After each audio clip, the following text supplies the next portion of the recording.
Ephesians 6 verse 12. For we wrestle not against flesh and blood, but against principalities, against powers, against the rulers of the darkness of this world, against spiritual wickedness in high places. The assumption is always made that Christians are not called to fight other people directly. We are not expected to engage in physical confrontation with sinners. Our battle is with evil. However, evil cannot be fought with evil. We must use spiritual means, which is referred to as putting on the whole armor of God. The battles we are called to fight appears to be associated with authority or authoritarian positions. After being told what we do not fight against, we are told what it is that we must fight against. The target of our efforts are listed as principalities, powers, rulers of the darkness of this world, and spiritual wickedness in high places. These words could refer to political, religious, and business leaders or their offices. If this is a spiritual war and we not fight physical fights, what is the common denominator that we ought to look for as we fight the forces of evil? What does spiritual wickedness refer to? If we fight spiritual wickedness, we assume, to be spiritually good. It is too easy to claim those not guided by God have Satan in them, but Satan is not the equal of God. Satanic possession is not the evil equivalent of the Holy Spirit being in us. Satan cannot lead those who are evil in the same way and in the same sense that the Holy Spirit guides those who are faithful. The people who are of the flesh are led by the flesh. The flesh is not evil, but it is made evil by narcissism. Mankind's self-absorption in the lusts of the flesh and the desires of his eyes is part of the war we are in. Spiritual warfare is a condition in which mankind is dominated by his emotions. This does not just impact the sinner but those around him, because the person given over to sin becomes a bad influence on him. Emotions divide us from God.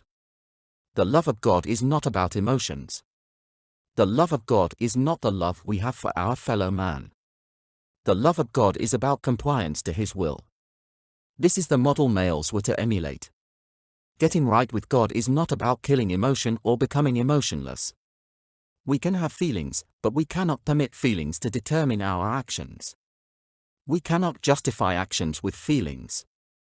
Being upset does not legitimize an attack on the person who committed the microaggression. This is where manners become important. Without manners, we have nothing to fall back on other than our emotions when we enter into a strange environment. Without manners, when something happens, we end up being dominated by how we feel. To be subjective is to be emotional. Being emotional is what being subjective means. When we have our feelings hurt or we feel out of place and we react emotionally, we are not responding in a measured, reasonable way that reflects the actual situation we are in. Responding emotionally to social clues is not fighting spiritual wickedness. That is giving into it. Spiritual wickedness in high places is responding emotionally when one ought to be responding logically. What is higher than our purpose? What is more wicked than giving up the guidance of our Holy Spirit to live by the lusts of the flesh, the desires of the eyes, and the pride of life, in other words, to our emotions? But to hold in the demons of our soul, we have to standards that are objective.